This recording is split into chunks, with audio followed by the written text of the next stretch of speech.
Hello everyone, welcome to my channel. So बनाइए खाना और परोसिए प्यार।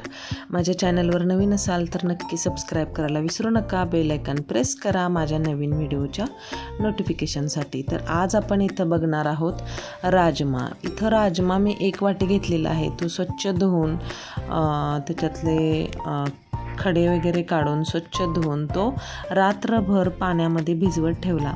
दुसऱ्या दिवशी हा राजमा परत एकदा स्वच्छ धुतलेला आहे। तुम्ही इथं बघू शकाल 2-3 वेळा आपण पाण्यामध्ये ह्याला स्वच्छ धुवून घ्यायचं आहे।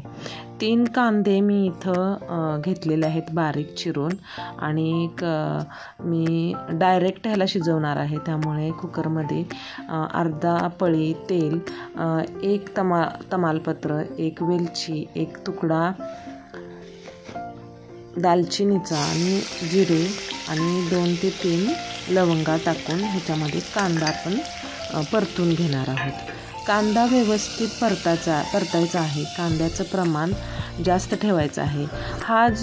हा जो राजमा आहे तो जुगाडू राजमा म्हटला तरी चालेल, कारण माझ्याजवळ ऐनवेळी टोमॅटो नव्हते।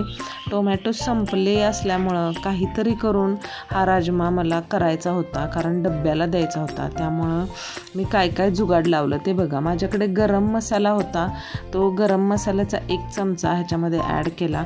त्याचबरोबर माझ्याकडं एक मटर पनीर मिक्सचं 1 पॅकेट होतं, ते जे की मी पनीरसाठी आणलं होतं, त्याचा वापर मी इथं केलेला आहे।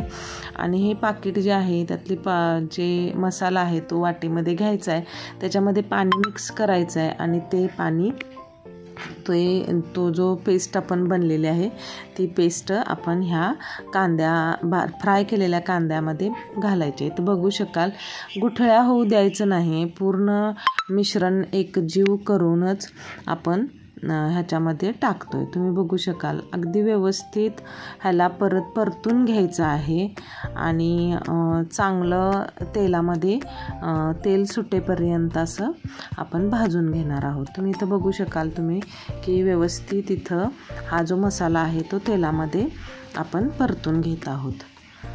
अतिशय छान असा टेस्ट आली। मला वाटत होतं टोमॅटो नाही, काही लसूण नाही, आणि ही भाजी कशी होईल, तर अप्रतिम राजमा झालेला आहे। आणि हा जो राजमा आपण स्वच्छ धुवून घेतलेला आहे, रात्रभर भिजवत ठेवलेला आहे, तो आपण ह्याच्यामध्ये ॲड करतोय।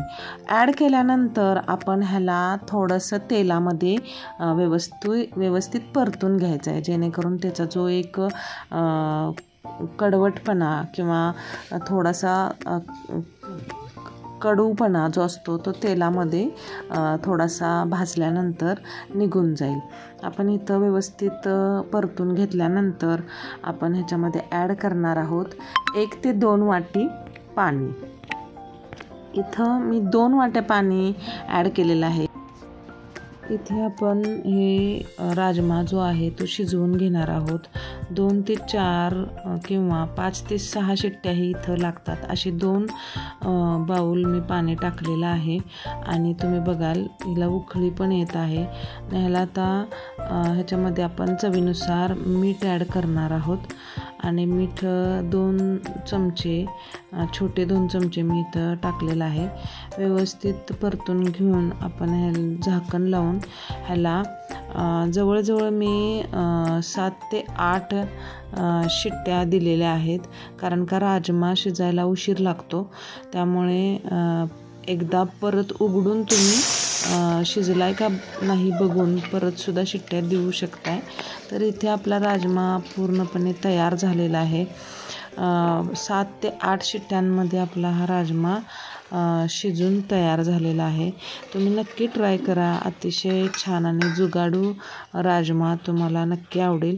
कारण ह्याच्यामध्ये कोणत्याही प्रकारचा लसूण किंवा टोमॅटोचा वापर न करता मी हा राजमा करण्याचा प्रयत्न केलेला आहे आणि तो प्रयत्न जो आहे तो एकदम सक्सेसफुल झालेला आहे.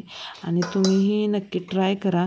आणि हा तुम्ही शेवटपर्यंत बघताय त्याबद्दल मनःपूर्वक धन्यवाद. आणि ही माझी रेसिपी तुमच्या मित्रजनांना, परिवारजनांना नक्की शेअर करा. Thank you so much.